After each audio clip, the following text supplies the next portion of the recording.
Archbishop of Canterbury. Welcome to the Lord Speaker's podcast.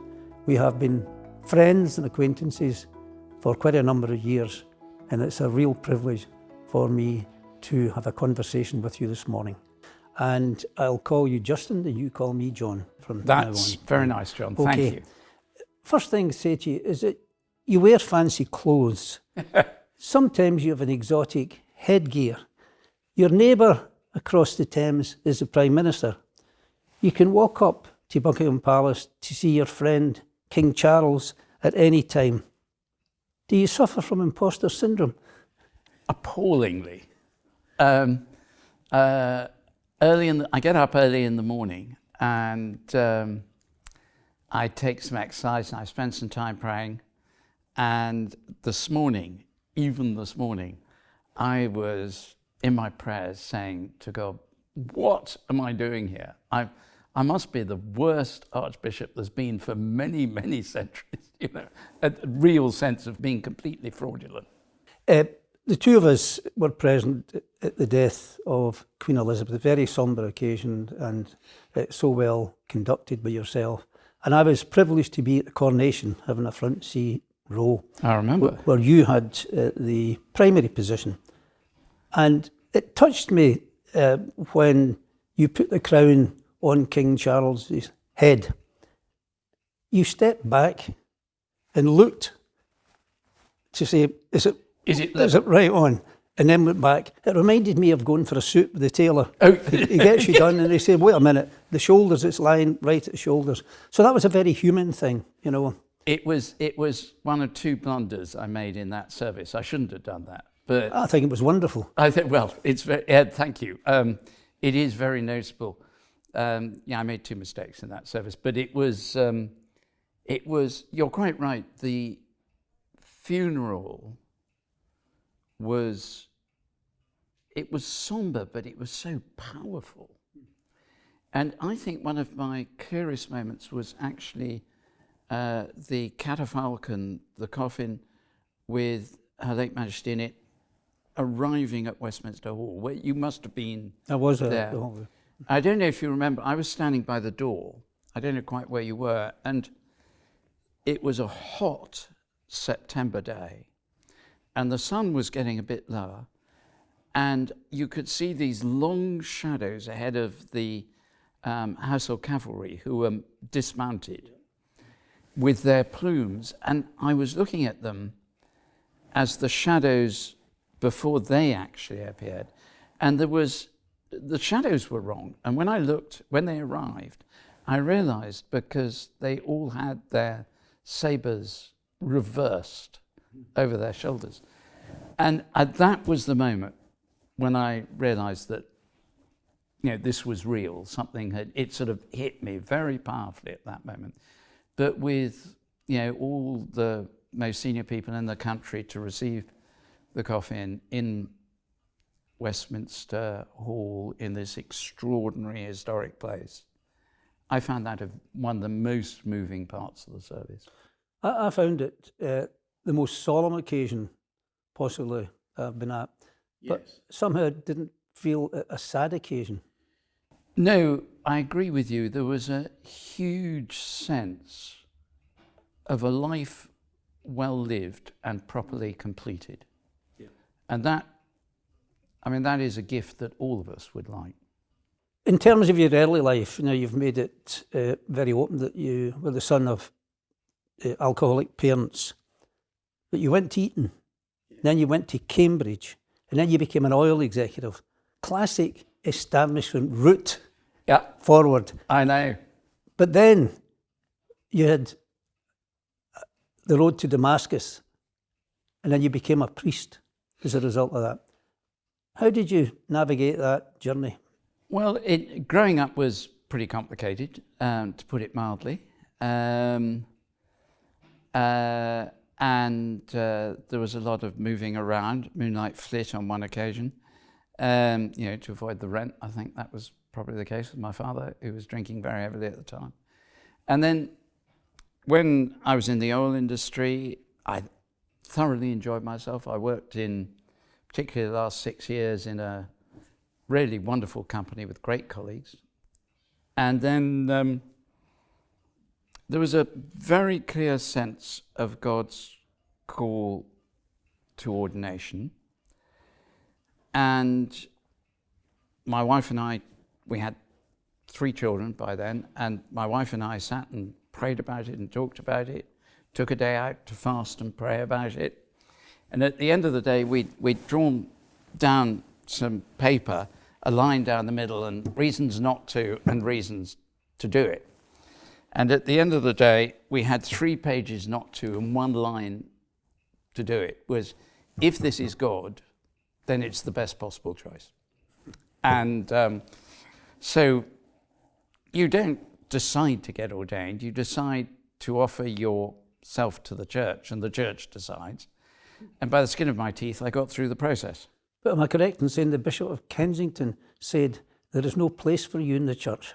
He said there's no future for you in the church, yes. He said of the more than 1,000 potential ordination candidates that I've interviewed, you don't come in the top 1,000.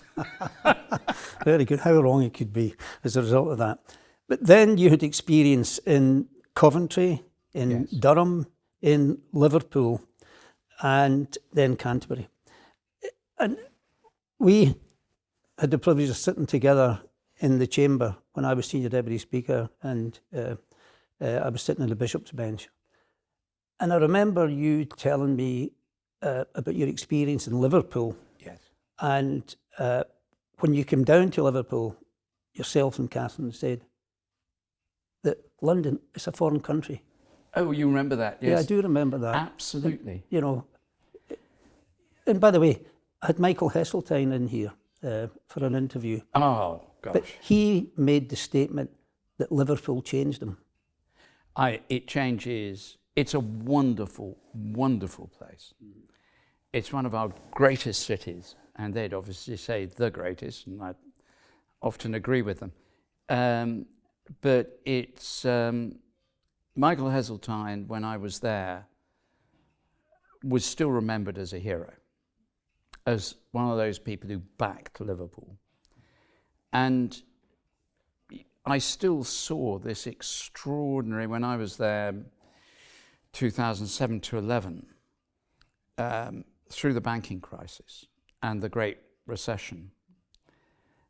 I remember someone in Toxteth, where we were living, saying, "What recession? We've been in depression for the last 40 years. And you saw a place, rows and rows of tinned up houses, dereliction in the docks. It's changed quite a bit, but the poverty is still really extreme. And it's not that Liverpool lacks spirit or entrepreneurial will or get up and go. It's got as much as anywhere probably in the world. Mm-hmm. But it's just one of those forgotten places by central government too often. Then you moved to Coventry as the Dean, and Coventry had been bombed in 1943, and was it the priest at the time, Reverend Arthur Wales, who picked up the carpenter's nails after the bombing, and then made the cross of nails as a result. That's become really symbolic as a result of that, and it's lasted. And am I correct in saying that it symbolises the issue of reconciliation? It symbolises and reconciliation. The link with Germany and Dresden? Yes, and at the end of the Second World War, the Dean of Coventry at the time sent a team, first of all to Kiel, which had been very heavily bombed, and then to Dresden. And because Dresden ended up in East Germany, the communist government refused to let the Frauenkirche be, one of the great churches of Dresden, be rebuilt. And after the fall of the wall, the Frauenkirche was rebuilt, and Coventry contributed the cross at the top of the Frauenkirche, a cross of nails, because that sense of the horror of war, the mutual suffering that Coventry and Dresden endured, has embedded that link very, very powerfully, and with many other cities across Germany. There's about 48 places that have a cross of nails to link them to Coventry. And the community of the Cross of Nails, which I oversaw when I was working there, now has about 250 centres around the world, a very large number in places that have suffered from war. I mean, Hiroshima would be another one. And then you met Pope Francis and gave him as a gift the Cross of Nails. Yes. And if I'm correct, then he gave you a replica of the staff of Pope St. Gregory. That's right. It was an extraordinary meeting. I took off my cross and gave it to him.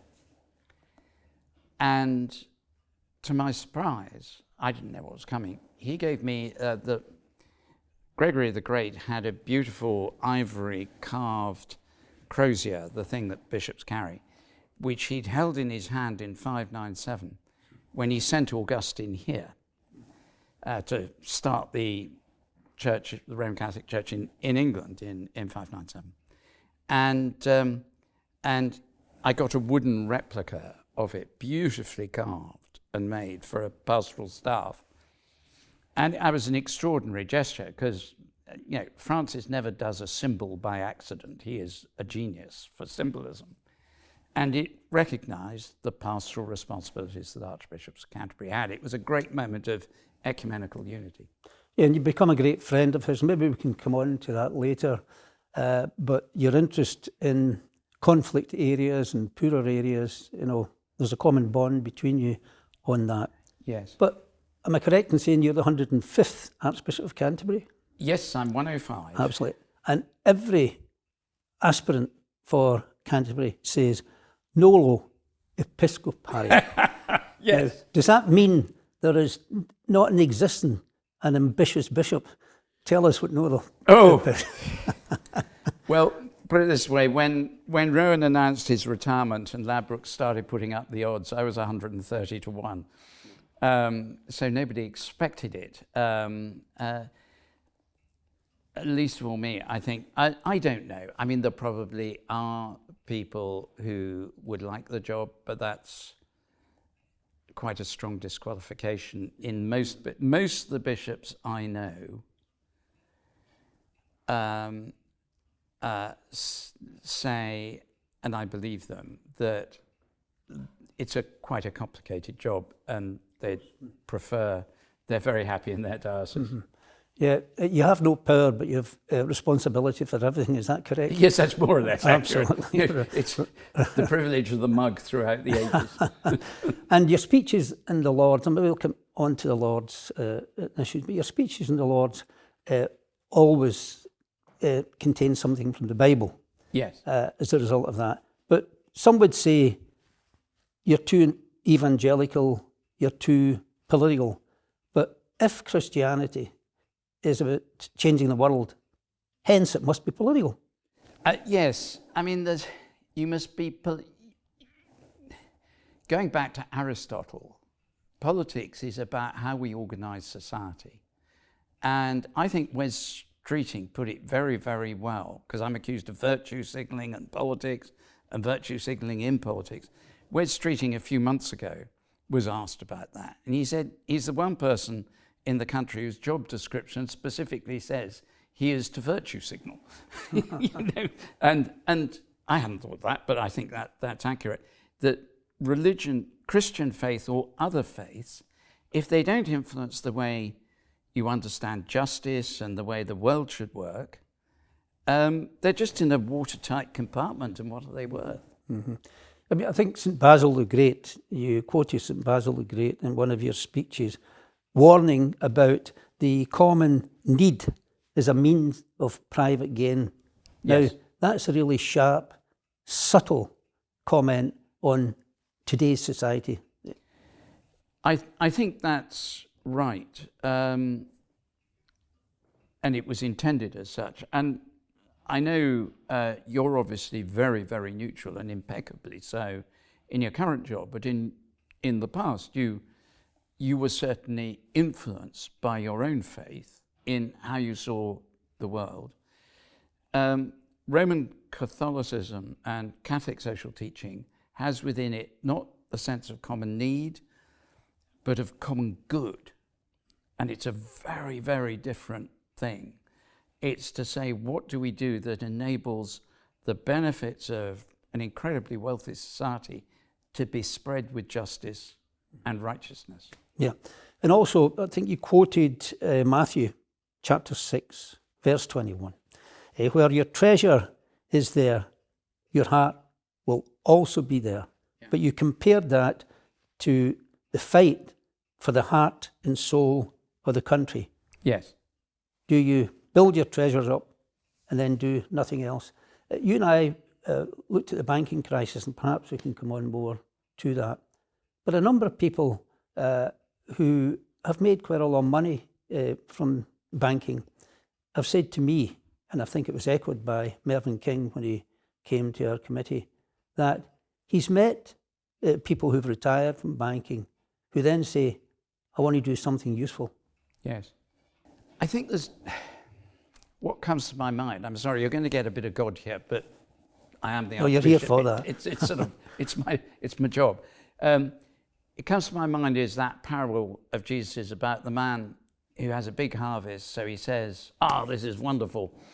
I'll build another barn. I'll put all my grain in there and I'll have a really relaxed, happy time because I've made lots of money. And Jesus says, and God said to him, you fool, your soul will be required of you this night. We can't wait and calculate the moment when we're going to serve each other because we don't know how long we'll live and we don't know what opportunities we'll have. I was immersed in the financial world for 11 years. I met fabulous people who I admired hugely. I met people who were not quite the same. We interviewed both on the Parliamentary Banking Standards Commission. And the ones who I most admired had a very broad view of society, were generous with what they had, and sought to do well in the world, not when they retired, but right through their life. Yeah. Mm-hmm. In fact, one of them said to me that his most contented time was when he was young as a student and he helped out in a house for older people and those with disabilities. So it's touching something that maybe in today's society we're missing. There was a report yesterday that came out which pointed out that companies get much better productivity, much better morale, where they have a strong policy of encouraging volunteering. And it needn't be hugely time-consuming, as you say, that sort of thing, just going and helping out where you're not important, you don't matter, nobody cares who you are, and it makes a big difference. And your faith, is that a vehicle of change, or is it a bulwark against change? Oh, that's a really interesting question.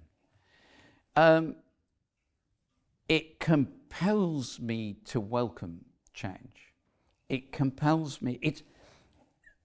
Christian faith is revolutionary because it seeks people who disagree to love one another, and it seeks churches to constantly to be involved in the process of seeking justice. I was on a Zoom call last night with people from all around the world, and all fairly radical activists, but deeply Christian. And they're seeking indigenous rights, they're seeking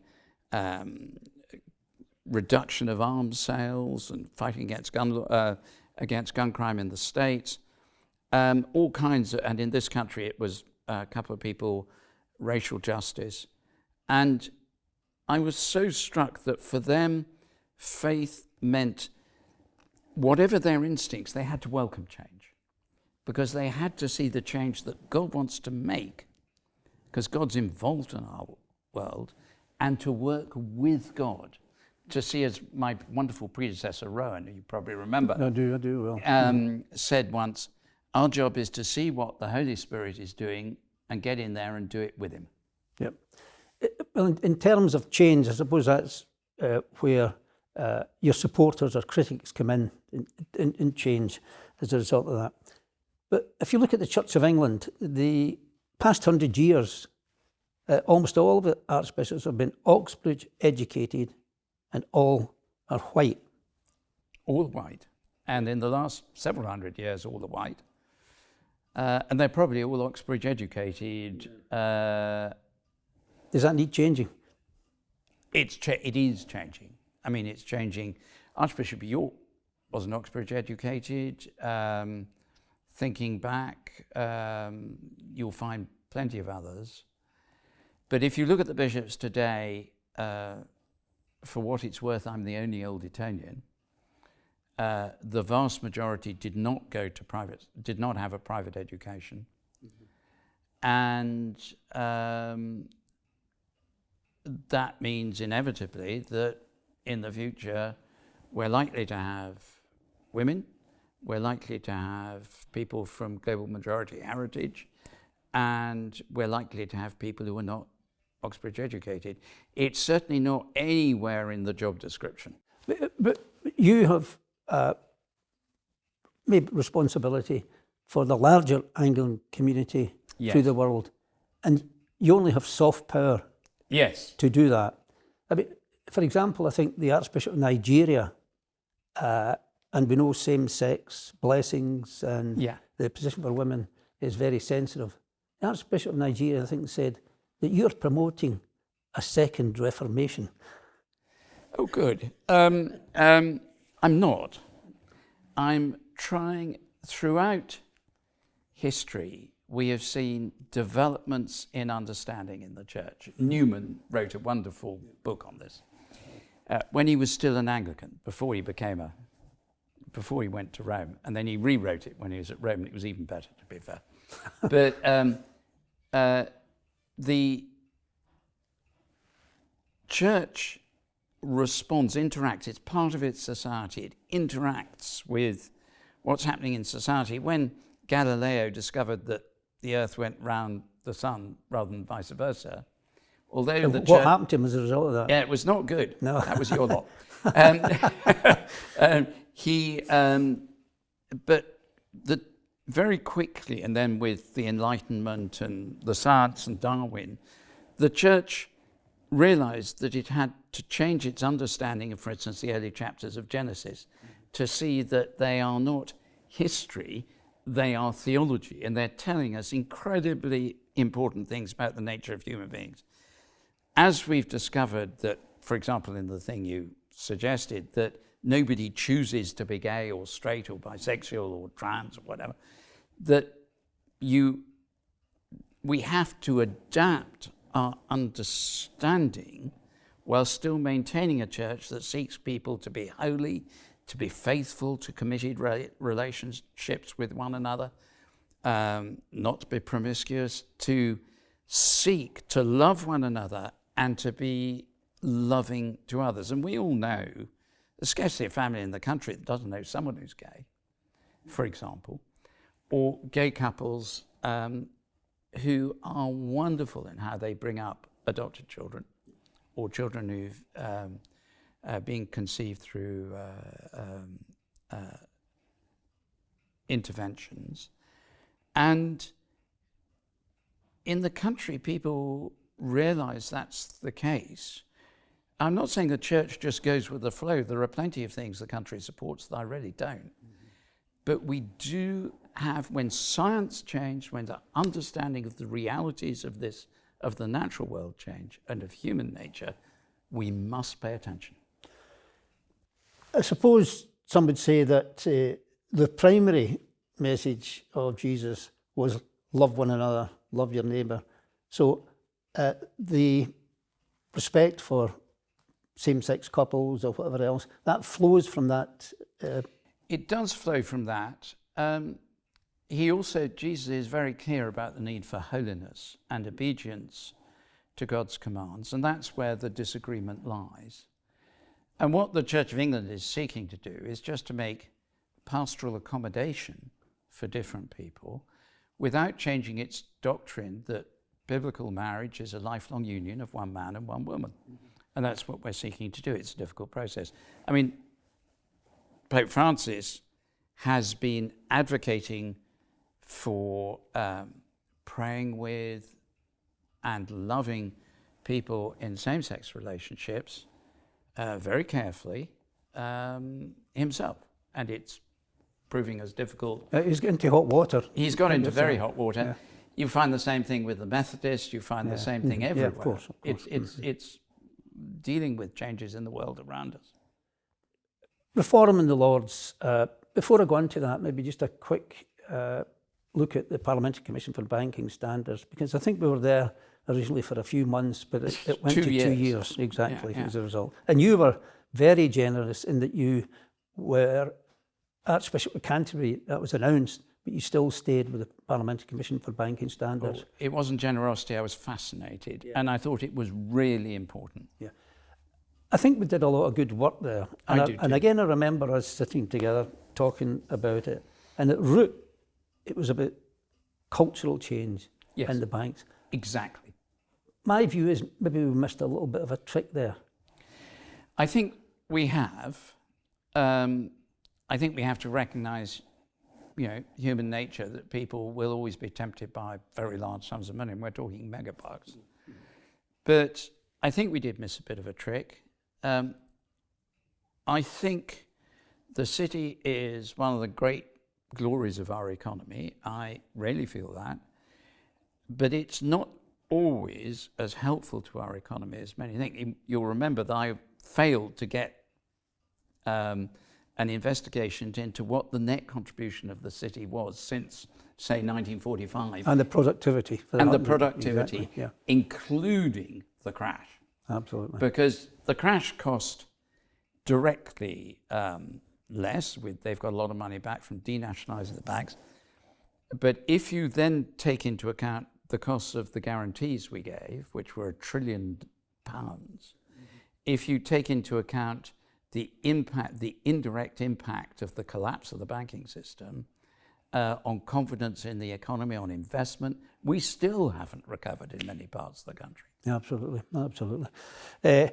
In terms of reform of the House of Lords, first of all, the House of Lords itself, what's the value added to the House of Lords, to the political system? I think there's two key things. One is that it does the real nitty-gritty detail of revising legislation. I mean, you'll have sat, and I've sat at 1 a.m, as you go through yet another clause that just needs tweaks here and there. And there's always people who are very good at it. We've got law lords in there. We've got people who understand more law than anyone even knew existed. Yeah. And are capable of really making good points. You've got experts in every area. So if you're doing artificial intelligence, there's always someone who knows, who's a world expert. Yeah. So it's revising legislation and sending it back to the Commons for reconsideration. But it's subordinate to the Commons. There's no question, and quite rightly, because it's not elected.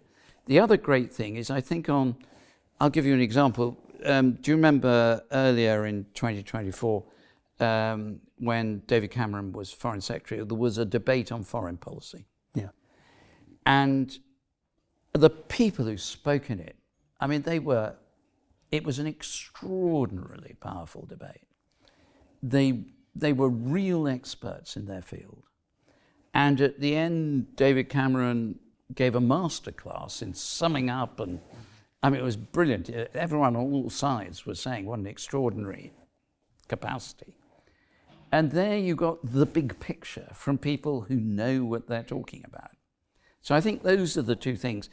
We can't make policy, quite rightly. We can't accept for a bill for seeking to extend Parliament. We don't have a veto. We don't do money bills. But there is influence without the final word. And I think you look at the States with two equally powerful houses, and that just ends up with real clashes. You need something that's a bit more reflective. So that's what I would say we do. So you would sum that up by saying it's a coalition of the knowledgeable and the willing. I would say it's a coalition of the knowledgeable and the wise, I think. Not all of us. I'm not saying everyone in there is wise. I mean, that's absolutely clear, and I'm not including myself. But I've heard in there things that have changed my whole view of a particular problem, coming from someone who really understands it. Most bishops, we don't have a whip in the bishops. Everyone is individual, and they vote on their conscience and on what they believe the right thing is. Quite often cancel each other out because we vote in opposite directions. Mm-hmm. But on that occasion, most of the bishops were against Brexit. But I remember well, the day after the Brexit referendum, we all said, right, that's it. Now we've got to make sure this works as well as it will. We fully accepted that. Plenty of bishops still think it wasn't a terribly good idea, but that's not going to alter how it works. And I remember wrecking amendments to the Brexit bills, the various bills that went through. We always opposed the wrecking amendments, mm-hmm. and we were consistent in supporting the government, the Conservative government at the time, in getting done what the people had voted for. I think that's proper in the House of Lords. Where something's been in a manifesto or where there's been a referendum and where the governing party is putting that through, you can seek to improve, but you mustn't seek to veto and destroy except in circumstances I've never seen in my life. So it's a think again chamber. It's a think again chamber. Yeah. Are mm-hmm. you sure? Yeah. Are you really sure this is a good idea? As senior deputy speaker, I had a lot to do with the bishops, as you know. They still have quite a lot. But I've always respected the work that the bishops do here because my opinion is that they reflect the issues in their community. For example, Bishop Paul Durham, who retired. On the two-child policy, which is now a big issue, he was in advance of everyone else. He was? He chaired, it's not the proper terminology, but the Warren homes or the Warren areas during COVID as a result of that. Bishop Alan Smith, St Albans, he came to see me about his concerns on gambling. And we set up a committee and that had a huge effect. Hasn't solved the problem, but it's taken us forward quite a bit. It took us forward a lot. Bishop Durham was, you're absolutely right, Bishop Paul, and you think of Bishop Chelmsford Gooley, mm-hmm, yep. Who came here as a refugee at the age of 12. She had a profound speech about that in Iran. Very powerful speech. Usually does make a very mm-hmm. powerful speech. One of the things I noticed, because I'm a Darson bishop, I'm in Canterbury, things about immigration. I listen to people in mm-hmm. the diocese mm-hmm. the whole time, and I hear both sides, and mm-hmm. I hear the compassion for those seeking to escape horror, and I hear also the frustration about the impact in the local community. And so we effectively, we're the people who have a set constituency almost in the Lords, and we do our best. Identity is a big issue now politically, and there's always a public person and there's a private person. Who are you in the public sense, and who are you in the private sense? So who are you and what am I? I think that in the public sense, you put on a role, you wear it. And the Archbishop of Canterbury, or ABC, as all the internal memos call me, the ABC is the senior member of Parliament, is the senior layperson in the country, does all the grand occasions, as we've talked about, seeks to lead the church, seeks to work internationally, seeks to influence debates, can be at moments of stress a vicar to the country. All these things speaks publicly for the church. privately, we're just the same as anyone else. We wonder about the right thing to do. We have to be those who, and rightly, who pray and seek the will of God. But we're very normal. I'll give you an example. I won't say which one, but one of my kids after the coronation was having a meal with us. And I was on the telly. I was looking at myself and thinking, oh, yes, that looks quite good. Slightly self-complacent. And this particular offspring came up behind me, patted me on my head and said, "Dad, you think you're very important. I think you're old and bald." Well, actually, I had one many years ago when I was an MP, and the local paper had some big problem locally, and the front page was council calls in the big ones, and there was a photograph of me. Very good. And then one of my sons sat at the table and said, "Mum, you have said the world is in a terrible state. Don't you think that it is when you see him as a big one?" So there you are. So that's it. What did your wife say? Oh, she agreed. Oh, yes, that's so, what happens at home. The identity element and the private self, you had an excellent interview as Archbishop's Conversations with Gabriel Byrne. It was a fantastic... Oh, it was extraordinary. He said about the private self, that the private self always tries to make sense of it. Yes. I think that was a very, very striking comment. I remember it well. And you try and channel things and enable the private self to be influenced by the public and the public to be influenced by the private. They mustn't be contradictory, but they are complementary. They're not identical. In terms of the questions, who, what, where, when, you said then that you're asking the wrong questions as a result of that. Rather, the questions should be that who influences you, who leads you, who shapes you, yes, and who leads you. Absolutely. Those conversations were extraordinary. I'm doing a couple more, I think, later this year. But they're extraordinary. What I'm trying to find out in those conversations is exactly that.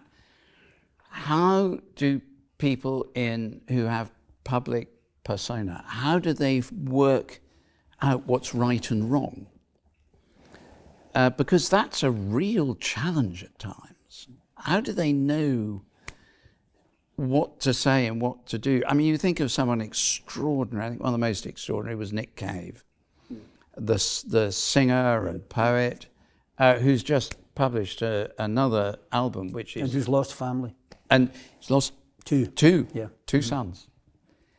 And listening to how, actually in his case, faith and compassion have shaped his way of thinking, of singing.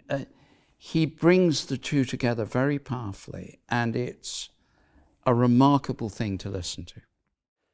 You mentioned as a pastor, you're dealing with people every day, yes, who've got issues, problems, and having many funerals that you conduct. Grief is at the centre of that. I listened to David Frum, who was a Republican strategist, talking about the death of his daughter, Miranda, and I know you have shared that. But he said, when you lose a child, the nights are the worst, in that the thoughts come crashing to your mind, and it's like seasickness.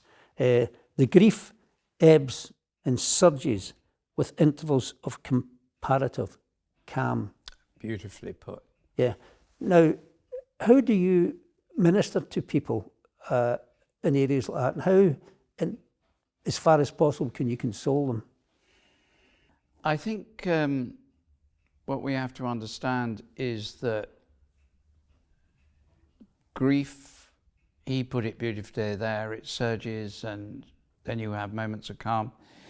And it will always be with us. I was talking to someone the other day, a couple of days back, about this, and how they are going through intense personal grief at the moment over something happened a couple of years ago, someone they lost, a child they lost, and they say, I'm always being caught by surprise. I'm not sure, I think it's different with everyone. How you work, one of the things is to enable people to know what they might expect. Everyone grieves differently. But for instance, one of the things I'll often say to people is things will happen that'll make you wonder if you're losing your mind. You'll forget things. You'll go downstairs and think, why did I come downstairs? You'll forget places and names. You'll forget. You're not going mad. You're overloaded with grief. Don't worry. If you're not, I say to people, if you're not finding that the surges and the moments of calm, the balance changes, then make it clear to people, get some help. There's very good experts in helping people. I say, don't ever say you'll get over it. Don't ever let anyone say you'll get over it. Remember, there'll always be that gap in your life. You have to rebuild your life around the gap, with the gap in it. Yeah. And the other thing, the key thing, someone said to us they found very useful, my wife and I said to a couple we knew, the big significant days, anniversary of death, birthday, Christmas, attack the day, or it'll attack you. So do something on the day in which you celebrate the life of the person you lost. We do that on November the 5th, the anniversary of the birthday of the daughter we lost. And we do something that day. Yeah, very wise. Sexual abuse in the church. Yes. I've been involved when I was an MP in trying to get some consolation for those who have been sexually abused. And when we look to the church for, first of all, love, understanding, integrity, repentance, and forgiveness, those who have been sexually abused have been robbed of this. And some can't get over it. Yes. I know of a 50-year-old individual who was contacted by the press as a result of sexual abuse taking place in his former school. And he took the call in the garage rather than in the house, because he's still to this day not told his family. I so understand that. The levels of abuse in the church, historic abuse, and the lack of good systems to prevent abuse that was the biggest surprise. It's the thing I didn't anticipate in this job. And the Catholic Church is very much suffering from that. It is. Still. And I found out very, very quickly how wrong I was. And it requires a whole cultural change, which certainly at parish level we've gone through. You will always have abusers. There are always wicked people around. The question is, can they be spotted and prevented? And will you react properly when you get stories of abuse? It is a dismissal offence in the church to cover up abuse now. And that happens.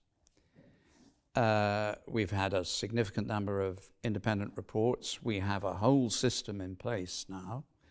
When I came in at Church House in London, there was one person half-time as the centre point for contacts, and most dioceses had one or one between 2 or 3 dioceses. At Church House now, I can't remember, it's 30 people or 40 people. The budget's gone from 50,000 to over 20 million a year. And it's all over the country.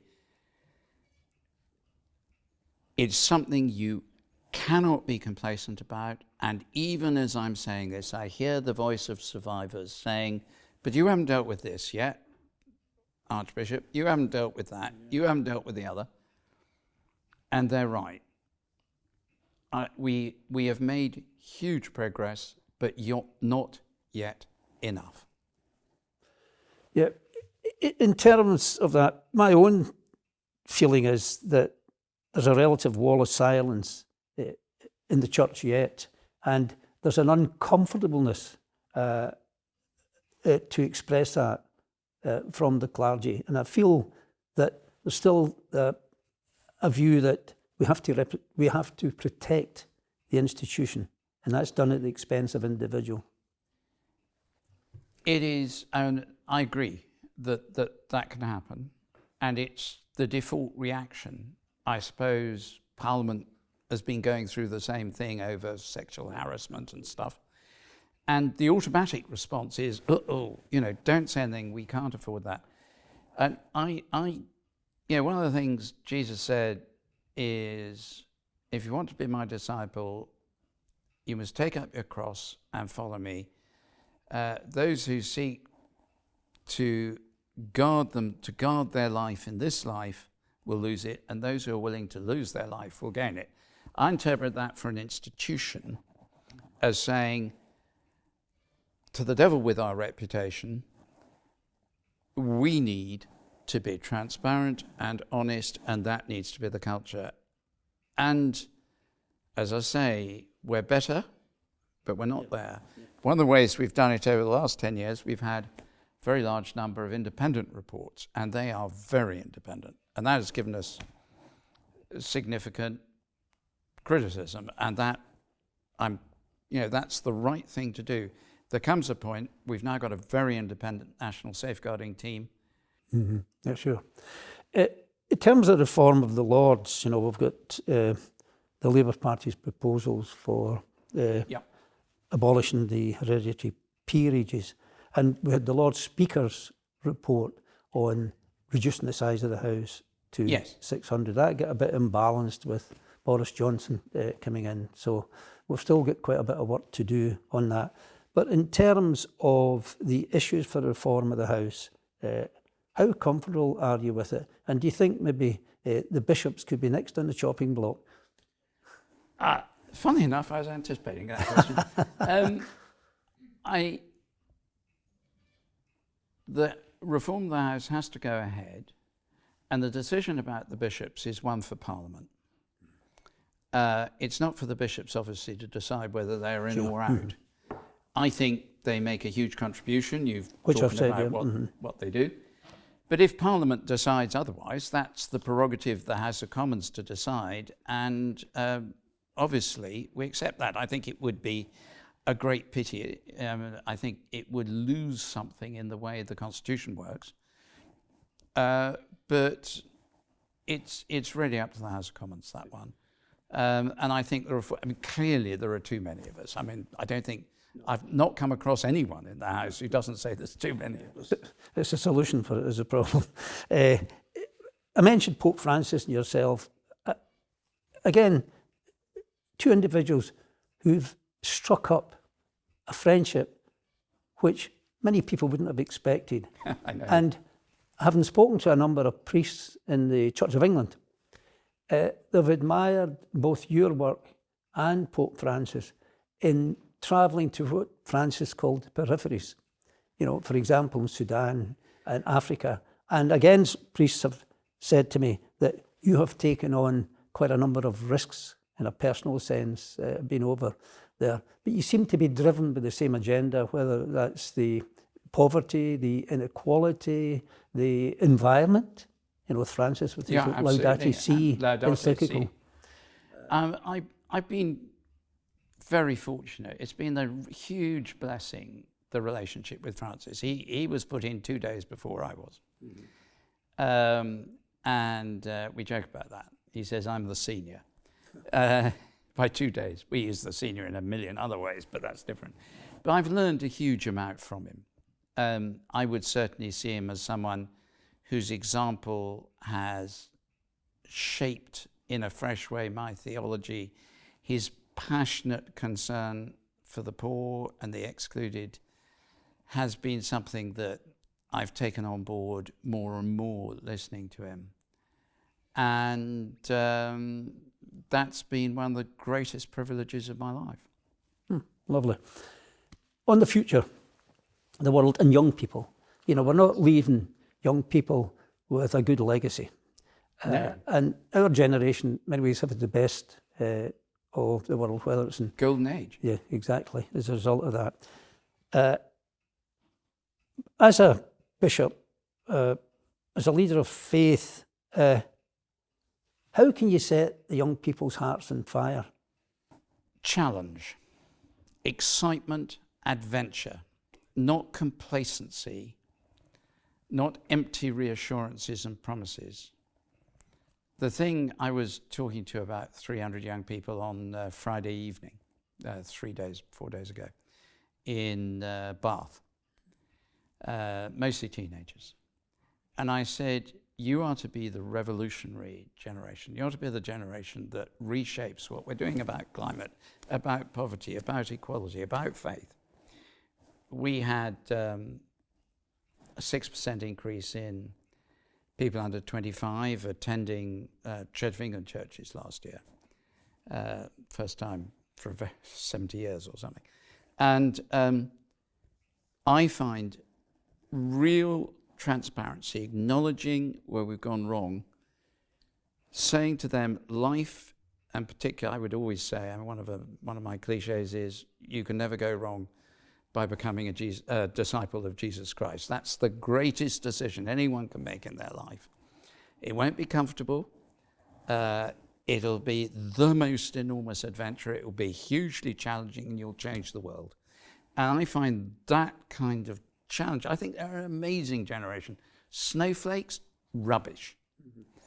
They are an amazing generation that look at the world and want to change it. Well, bring it on.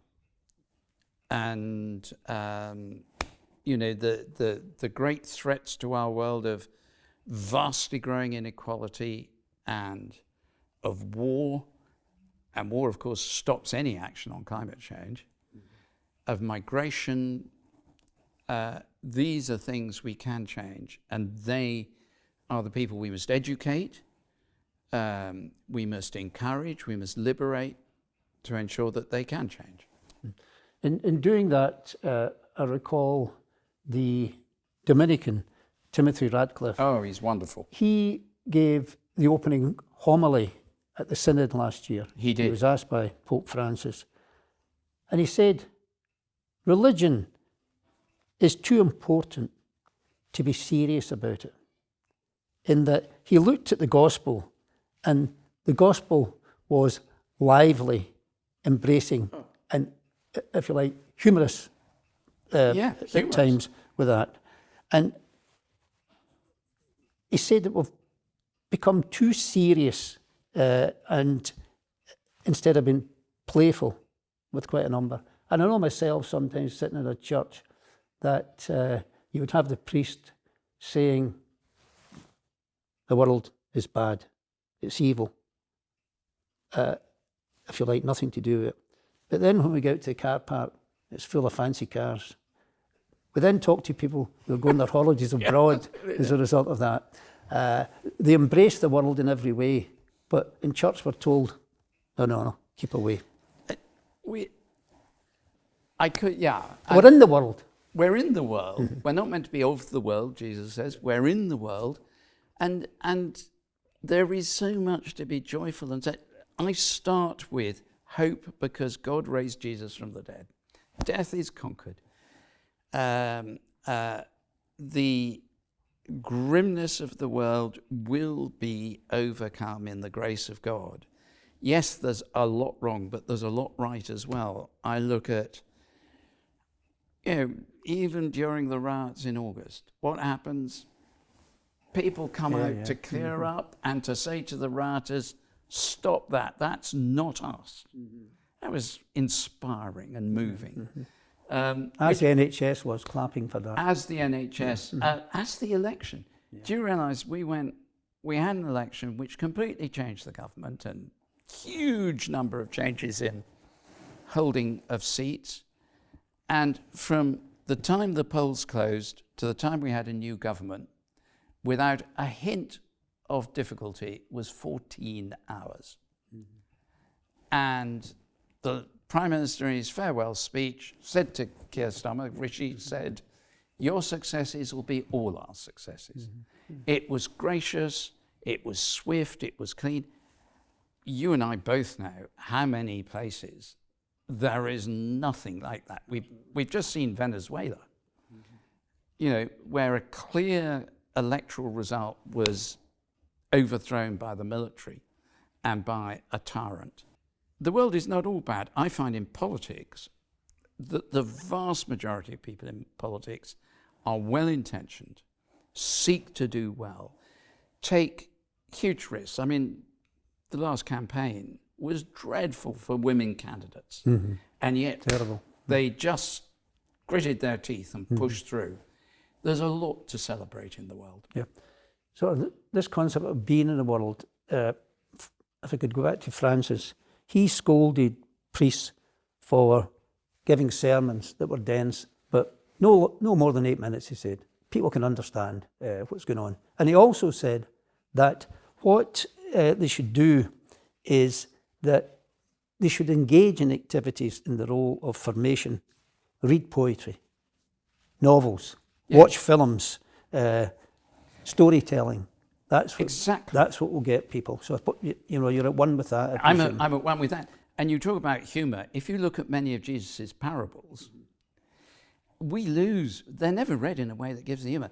Take the lost sheep.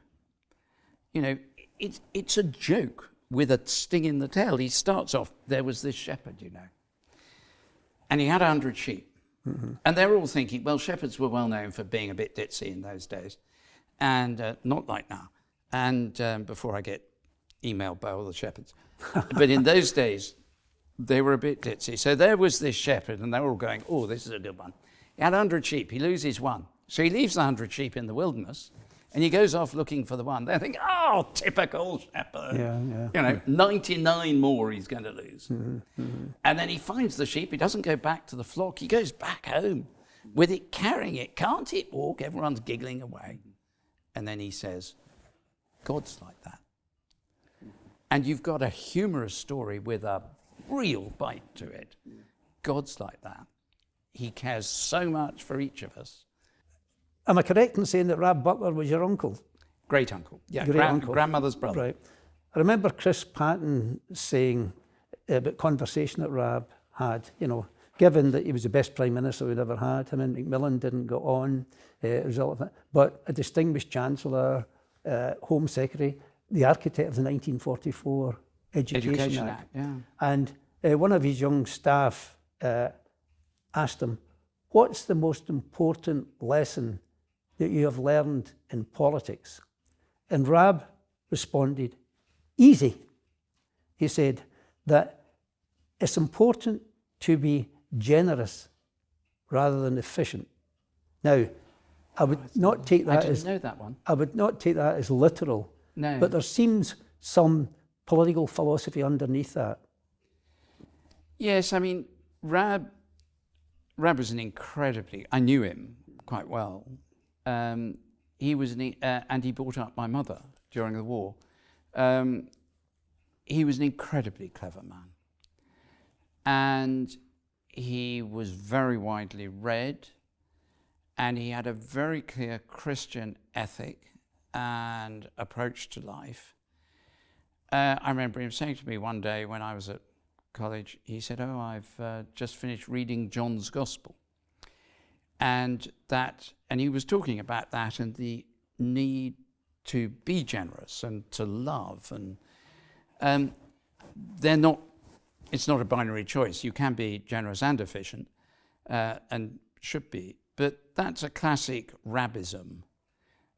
Clear and pithy. It was a great one for the pithy remark. Yeah, but was it love underneath that? It was deep love underneath that, and real care for people, and a very dry sense of humour, and very perceptive about human nature. Good. Archbishop Justin, we've been friends for many years, and we could go on and on and on, but the curtain has to come down today on it. But can I thank you for coming along? I've always admired your work, your openness, your honesty, your care for the poor disadvantaged, the message that we are one. It's a community globally. and you have carried that out. So it's been a privilege to have you this morning. Thank you very much. Excellent. And John, thank you. And the admiration, I can assure you, is mutual, the way you lead the house. Thank you. Thank you very much.